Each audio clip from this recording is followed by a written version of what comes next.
क्यों royal Enfield ने 350 CC segment की बाइक से गियर पोजीशन इंडिकेटर को हटा दिया। आज का मेन और लास्ट सवाल, क्या रॉयल एनफील्ड इस साल के एंड तक हमें गियर इंडिकेटर लगा के देगा? सो गाइस, बेसिक से स्टार्ट करते हैं। What is gear position indicator? ये एक स्मॉल डिस्प्ले होता है हमारे स्पीडोमीटर में, जो कि ये बताता है कि आपकी बाइक अभी कौन से गियर पे चल रही है। ये क्यों इतना यूज़फुल है?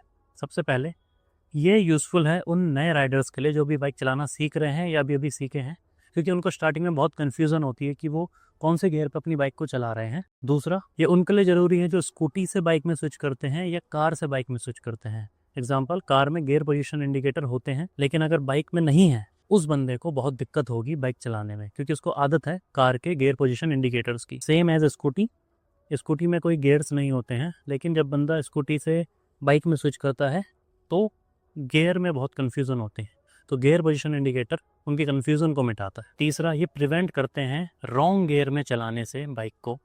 और चौथा, फ्यूल एफिशिएंसी बढ़ती है, क्योंकि अगर आप सही गियर पे सही स्पीड पे चलाएंगे बाइक को तो इंजन सही वर्क करेगा, जिसकी वजह से फ्यूल एफिशिएंसी बढ़ेगी। दूसरा सवाल, कितने तरीके के गियर पोजीशन इंडिकेटर्स होते हैं बाइक में? जनरली 3 तरीके के गियर पोजीशन इंडिकेटर होते हैं मार्केट में।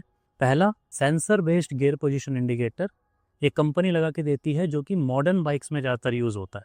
दूसरा, मैकेनिकल गियर पोजीशन इंडिकेटर, ये जनरली पुरानी बाइक्स जो ओल्ड स्कूल बाइक्स थी उसमें यूज़ होता था। तीसरा, स्पीड आरपीएम कैलकुलेटर टाइप, ये जनरली कंपनी नहीं लगा के देती, लोग बाहर से यानी कि मार्केट से इसको लगवाते हैं। इस वीडियो में हम बात करेंगे सेंसर बेस्ड गियर इंडिकेटर की, क्योंकि रॉयल एनफील्ड और ज़्यादातर बाइक में यही गियर इंडिकेटर यूज़ होता है। सो तीसरा सवाल, how sensor based gear indicator works, ये काम कैसा करता है? इस चीज़ को समझने के लिए आपको 3 चीज़ दिमाग में रखनी पड़ेगी। पहली, मैग्नेट। दूसरा, सिलिकॉन सेमीकंडक्टर मटेरियल। और तीसरा, ECU यानी engine control unit. So guys, मैं आपको बताता हूँ पूरा वर्क कैसे होता है। सबसे पहले वो मैग्नेट जो प्लेस होती है वो होती है गियर बॉक्स के अंदर, उसको अटैच किया जाता है गियर ड्रम्स के साथ। जब आप शिफ्ट करते हैं अपना गियर तो गियर ड्रम्स रोटेट होते हैं, उसके साथ साथ उस मैग्नेट की पोजीशन भी चेंज होती है। अब रोल आता है सेकंड चीज़ का, यानी कि सिलिकॉन सेमीकंडक्टर मटेरियल, उसे हॉल सेंसर चिप भी कहते हैं। हॉल सेंसर चिप क्या करती है, जब आपने गियर शिफ्ट करा तो मैग्नेट भी शिफ्ट हुई, इसका मैग्नेटिक फील्ड भी शिफ्ट हुआ, तो वो मैग्नेटिक फील्ड को चेंज करती है वोल्टेज में और उस वोल्टेज को भेजती है ECU में। इंजन कंट्रोल यूनिट यानी ECU रिसीव करता है उस सिग्नल को, उसे डेटा के साथ थोड़ा कंपेयर करता है। मैं एक एग्जांपल दे रहा हूँ बस, जैसे 0.5 वोल्ट अगर उसके पास आया है डेटा, तो वो उसे कहेगा ये फर्स्ट गियर है। एग्जांपल 1.2 वॉट को कह देगा कि ये सेकंड गियर है, ऐसी 2 वॉट को कह देगा कि ये थर्ड गियर है। तो उस सिग्नल को रिसीव करने के बाद वो भेजता है सीधे इंस्ट्रूमेंट क्लस्टर यानी आपके स्पीडोमीटर में, और स्पीडोमीटर हमको दिखाता है कि कौन से गियर पे हम अपनी बाइक को चला रहे हैं। अभी तक मैंने जो आपको पूरी प्रोसेस बताई, उस पूरी प्रोसेस में सबसे बड़ा रोल होता है उस मैग्नेट का। तो कंपनी जनरली कोई छोटी मोटी मैग्नेट यूज़ नहीं करती, बल्कि यूज़ करती है रेयर अर्थ मटेरियल मैग्नेट, जो कि बहुत कम पाई जाती है अर्थ में। जनरली कंपनी यूज़ करती है नियोडीमियम मैग्नेट को। नियोडीमियम बनती है नियोडीमियम आयरन और बोरॉन से। अब आप लोगों के मन में सवाल आ रहा होगा, क्या मार्केट में एक ही तरीके की मैग्नेट है? नहीं, मार्केट में जो कंपनियां यूज़ करती है, एक करती है नियोडामियम मैग्नेट और एक करती है फेराइट मैग्नेट। फेराइट मैग्नेट बहुत ज़्यादा चीपर है, तब भी कंपनियां उसे यूज़ नहीं करती। इसके कुछ रीजंस है। पहला रीज़न, नियोडामियम मैग्नेट की मैग्नेटिक फील्ड बहुत ज़्यादा स्ट्रॉन्ग है as compare to ferrite magnet. Second, neodymium magnet size में बहुत छोटी होती है और गियर बॉक्स में फिट करने के लिए एक स्मॉल साइज मैग्नेट ही हमें चाहिए। तीसरा, नियोडामियम मैग्नेट की एक्यूरेसी बहुत हाई होती है as compared to ferrite magnet. चौथा, नियोडामियम मैग्नेट बहुत अच्छे से काम करती है ऑयल में, वाइब्रेशन में, क्योंकि गियर बॉक्स एक तरीके की मशीन है, तो वहाँ पर ऑयल भी जाएगा और वाइब्रेशन भी होगी। तो इस कंडीशन में एक अच्छी मैग्नेट चाहिए जो इन दोनों सिचुएशन में अच्छी एक्यूरेसी प्रोवाइड कर सके। और आखिरी पॉइंट, नियोडामियम मैग्नेट की हीट कैपेसिटी बहुत ज़्यादा स्ट्रॉन्ग होती है as compared to ferrite magnet. Example लेते हैं, अगर आप बाइक को लॉन्ग रन पे लेके जा रहे हैं तो गियर बॉक्स हीट करेगा, उस कंडीशन में फेराइट मैग्नेट उतनी अच्छी एक्यूरेसी प्रोवाइड नहीं कर पाएगी गियर इंडिकेटर में, बट नियोडामियम मैग्नेट वो कर देगी। तो इस सब कंडीशन की वजह से हम यूज़ करते हैं नियोडामियम मैग्नेट इन बाइक्स। गाइज, एक पॉइंट और दिमाग में रखना, ये जो मैग्नेट होती है रेयर अर्थ मैग्नेट नियोडामियम, ये केवल गियर पोजीशन सेंसर में यूज़ नहीं होती, बल्कि ये बाइक के बहुत सारे सेंसर्स में यूज़ होती है, जैसे कि ABS सेंसर, आपका speed sensor, fuel injection sensor या EV मोटर्स, सब में ये ही यूज़ होती है। गाइज अब बात करते हैं क्यों रॉयल एनफील्ड ने 350 सीसी सेगमेंट की बाइक से गियर पोजीशन इंडिकेटर को हटा दिया 2024 मिड के बाद। इससे पहले 2023 तक ये आता था बाइक में लगा हुआ, बट ऐसा क्या हुआ कि रॉयल एनफील्ड को ये हटाना पड़ गया? इस सवाल के जवाब के लिए आपको ग्लोबल सप्लाई को समझना पड़ेगा।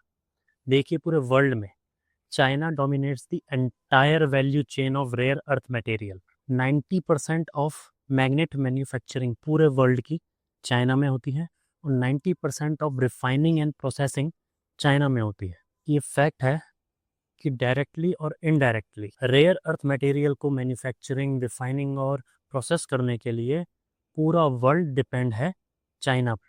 तो देखिए, 2024 से 25 के बीच में चाइना एक्सपोर्ट रिस्ट्रिक्शन लगाता है रेयर अर्थ मटेरियल पे। उसने इंट्रोड्यूस किया एक strict export control on rare earth material, जिसमें उसने फोकस करा 2 पॉइंट पे।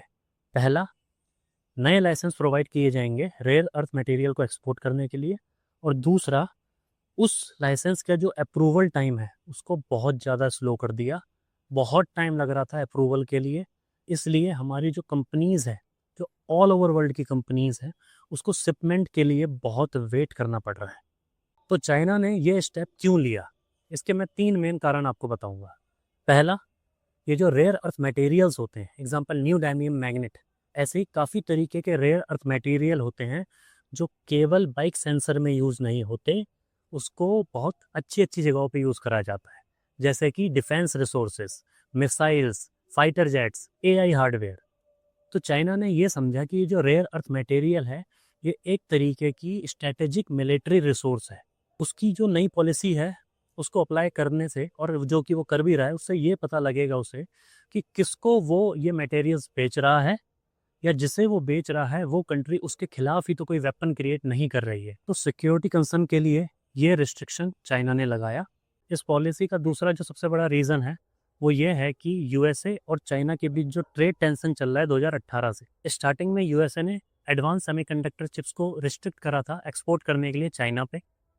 फिर उसने हाई एंडेड जो चिप मेकिंग इक्विपमेंट्स होते हैं वो बैन कर दिए थे चाइना एक्सपोर्ट पे। इतना ही नहीं, उसने लिमिटेड कर दी थी एआई चिप्स एक्सपोर्ट को चाइना में। इसके रिस्पॉन्स में चाइना को ये पता था कि रेयर अर्थ मटेरियल कितने ज़्यादा प्रीसियस हैं ऑल ओवर वर्ल्ड के लिए, क्योंकि ज़्यादातर जो फाइटिंग जेट, मिसाइल और डिफेंस इक्विपमेंट्स बनते हैं रेयर अर्थ मटेरियल से, और यूएसए और यूरोप बहुत ज़्यादा डिपेंडेंट है रेयर अर्थ मटेरियल की रिफाइनिंग के लिए चाइना के ऊपर। तीसरा जो पॉइंट है चाइना के इस डिसीजन के ऊपर, दरअसल वो एक इकोनॉमिकल फैक्टर को दिखाता है।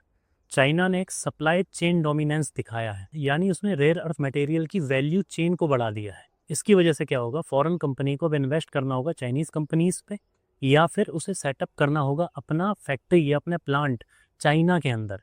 इससे चाइना की इकनॉमी बहुत डेवलप होगी। तो ये 3 वो मेन कारण हैं जिसकी वजह से चाइना ने डिसीजन लिया है। इसके अलावा और भी कारण हो सकते हैं जो चाइना क्लेम कर सकता है, जैसे रिसोर्स मैनेजमेंट। वो एक सेकेंडरी पॉइंट लगता है मेरे को, मेरे अकॉर्डिंग।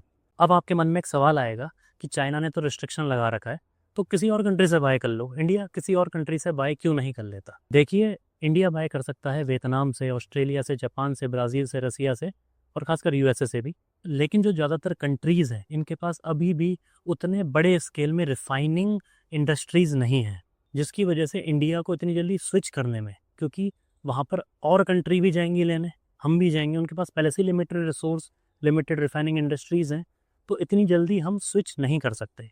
अब आपके मन में एक सवाल आएगा कि चाइना ने रिस्ट्रिक्शन लगा दिया, दूसरी कंट्री से हम इतनी जल्दी बाय नहीं कर सकते, तो इंडिया खुद क्यों नहीं बना लेता ये मैग्नेट्स? दरअसल इसका आंसर ये है, इंडिया के पास रिसोर्सेज हैं, बट उसके पास magnet manufacturing industry, refining and processing industry नहीं है। तो अभी अभी ये न्यूज़ आई है फरवरी में ही कि इंडिया इस इंडस्ट्रीज़ को बनाएगा।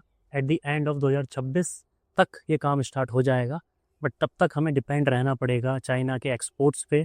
अब बात करते हैं हमारी प्यारी रॉयल एनफील्ड बाइक्स के बारे में। पहला सवाल ये बनता है कि क्यों रॉयल एनफील्ड ने 350 सीसी सेगमेंट से ही गियर इंडिकेटर को हटाया? तो इसका पहला कारण ये है, जो 350 सीसी सेगमेंट की बाइक्स हैं रॉयल एनफील्ड की, वो हाईएस्ट सेलिंग बाइक्स हैं। इसकी बहुत सारी यूनिट बिकती हैं, लाखों में यूनिट बिकती हैं। तो अगर एक मैग्नेट लगाने का कॉस्ट यहाँ पे 400 से 500 रुपये आता है, तो आप समझ लीजिए कि उस मैग्नेट्स को लाके लगाने में कितना एक्सपोर्ट चार्ज और कितना मैन्युफैक्चरिंग चार्ज, कितना खर्चा करना पड़ेगा रॉयल एनफील्ड को। यहीं कंपेयर करें 350 से ऊपर सेगमेंट वाली बाइक्स की, तो वो उतना नहीं बिकती जितना 350 सेगमेंट सीसी की बाइक बिकती हैं। इस वजह से रॉयल एनफील्ड प्रॉफिट में रहेगा अगर वो उनमें गियर इंडिकेटर को लगाएगा तो। दूसरा जो पॉइंट है वो है सप्लाई शॉर्टेज प्रायोरिटी। अब खुद बताइए, अगर सप्लाई बहुत कम है, लिमिटेड स्टॉक पड़ा है, और आपकी अगर कंपनी है, आपके दो प्रोडक्ट हैं, एक प्रीमियम और एक नॉर्मल, तो आप उस चीज़ को, उस लिमिटेड स्टॉक को कहाँ लगाना चाहेंगे?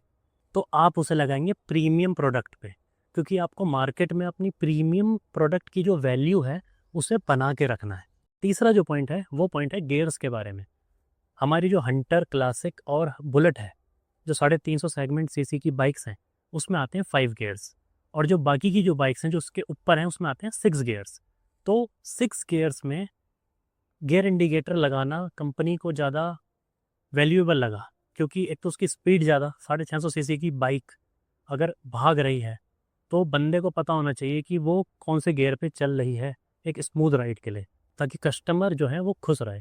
फिलहाल हमें भी खुश रख सकते थे, लेकिन स्टॉक ही लिमिटेड है तो क्या करें। आज का मेन और लास्ट सवाल, क्या रॉयल एनफील्ड इस साल के एंड तक हमें गियर इंडिकेटर लगा के देगा? देखिए, रॉयल एनफील्ड ने ऑफिशियली अनाउंस करा है, जब भी वो रेयर अर्थ मटेरियल की शॉर्टेज जो है वो कम हो जाएगी तो वो खुद इसको रेट्रोफिट कर देगा। जब भी सर्विसिंग कराने आएंगे तो आप इसको लगा सकते हैं। लेकिन मेन सवाल ये है, क्या उसकी जो शॉर्टेज है वो कम हो पाएगी इस साल के एंड तक? देखिए, हम खुद उस मैग्नेट को मैन्युफैक्चर करने के अभी काबिल नहीं हैं, ना ही हम दूसरी कंट्री से खरीद सकते हैं। हम टोटली डिपेंड है चाइना पे।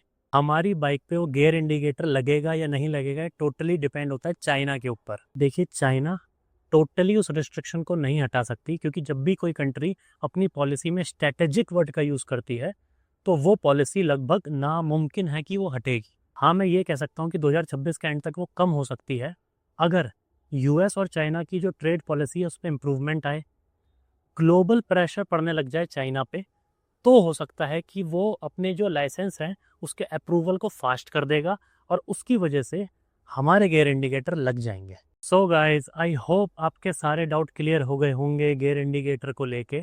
अब आप मुझे बताइए, सारे पॉइंट एनालाइज करने के बाद आपको क्या लगता है कि इस साल के एंड तक रॉयल एनफील्ड हमारी बाइक्स पे गियर इंडिकेटर लगा के देगी या नहीं देगी? प्लीज़ कमेंट करिए, और अगर वीडियो आपको अच्छी लगी हो तो प्लीज़ लाइक कर दीजिए, चैनल को सब्सक्राइब कर दीजिए और शेयर कर दीजिए अपने दोस्तों के साथ। अब मिलते हैं आपसे अगली वीडियो में, तब तक के लिए बाय और अपना ध्यान रखें।